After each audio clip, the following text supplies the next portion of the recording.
तो चलिए खबर को विस्तार से देखेंगे। शुरुआत बड़ी खबर के साथ होगी। बस ऑपरेटर एसोसिएशन का आज चक्का जाम। कई जगह आज निजी बसें नहीं हो पाएंगी संचालित। सिंडिकेट से भी निजी बसों का नहीं हो रहा संचालन। इस कारण यात्रियों को काफी परेशानी आ रही है। लंबित मांगे पूरी नहीं होने के कारण बस ऑपरेटर एसोसिएशन ने चक्का जाम करने का ऐलान किया है और इसी वजह से अब आवागमन बाधित हुआ है यात्रियों के लिए। क्योंकि देखिएगा, कल जन्माष्टमी का पर्व था, ऐसे में बहुत से लोग अपने घरों को भी लौटे थे और त्योहारी रौनक अपने घरों में ही उन्होंने मनाई। दूर दराज से ये लौटे लोग अब परेशान भी दिखाई दे रहे हैं क्योंकि कई मांगे हैं जिसके चलते बसों का संचालन नहीं हो पा रहा है। सिंडिकेट जो कि प्रदेश का राजधानी जयपुर में स्थित सबसे बड़ा बस स्टैंड। अधिक जानकारी देने के लिए हमारे साथ डिप्टी एडिटर शिवेंद्र परमार जुड़े हैं।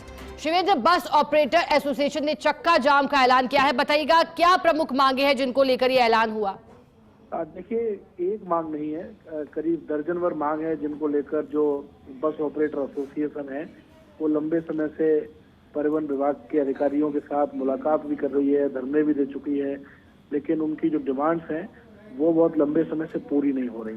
उसमें प्रमुख तौर से जो मांग है वो तो जो टैक्स हैं उनको कम करने की मांग है। वो चाहते हैं कि जो टैक्स है राजस्थान सरकार का निजी बसों पर, उस टैक्स को कम किया जाए, ये उनकी सबसे प्रमुख मांग है। इसके अलावा जो सहयोग मिलना चाहिए सरकार से वो उनको नहीं मिल पा रहा है और खासकर जो लोक परिवहन सेवा के परमिट हैं वो जारी करने के लिए उन्होंने डिमांड कर रखी है। इसके अलावा अस्थायी परमिट की जो अवधि है उसको 24 घंटे रखा जाए हरियाणा, पंजाब और गुजरात की तर्ज पर, ये उनकी मांग है। जो ट्रांसपोर्ट इंडस्ट्री है उसको उद्योग का दर्जा दिया जाए। वाहन बदलने पर जो सीटिंग कैपेसिटी की शर्त है उसे 5% से बढ़ाकर 20% किया जाए। इस तरीके की बहुत सारी मांगे हैं जो काफी लंबे समय से कह सकते हैं कि पेंडिंग चल रही हैं, लेकिन अभी तक कोई समाधान उनका नहीं निकल पाया है। तो अब क्योंकि जब समाधान नहीं निकला है तो उन्होंने फैसला लिया है कि चक्का जाम करेंगे। तो आज पूरे प्रदेश में ये चक्का जाम किया जा रहा है।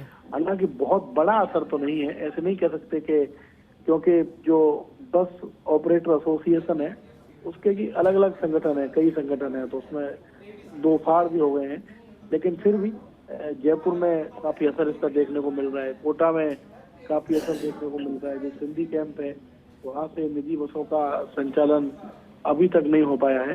तो जब तक उनकी मांगे पूरी नहीं होती निजी बस ऑपरेटरों की, उन्होंने कहा है कि अभी तो एक दिन का चक्का जाम है, लेकिन आने वाले दिनों में अनिश्चितकालीन चक्का जाम भी कर सकते। शिवेंद्र, ये भी जानकारी थी कि बस ऑपरेटर्स और परिवहन आयुक्त के बीच मुलाकात भी हुई थी कल सोमवार और इस दौरान चर्चा भी हुई थी, लेकिन क्या कोई सकारात्मक बातचीत यहाँ नहीं हो पाई?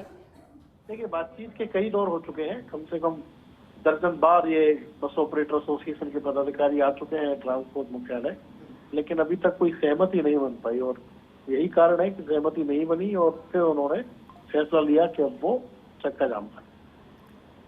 शिवेंद्र, कहा जा रहा था कि 23 सूत्री मांगों में से 13 को मान भी लिया गया था, क्या इसमें सच्चाई है? देखिए, बहुत सारे गतिरोध हैं। अगर मांगे मान भी ली गई तो उनको कब से इम्प्लीमेंट किया जाएगा, कब से वो मांगे लागू होंगी, इस तरीके के बहुत सारे गतिरोध हैं। तो ये नहीं कहा जा सकता कि मांगे मान ली गई हैं, क्योंकि अगर 13 मांगे भी मान ली गई होती तो काफी अच्छी संख्या होती और हो सकता था कि सहमति बन जाती, लेकिन वो सहमति जो उनकी प्रमुख मांग है उनको लेकर बन नहीं रही, जिस कारण से चक्का जाम का फैसला। ठीक है शिवेंद्र, आप बने रहिए हमारे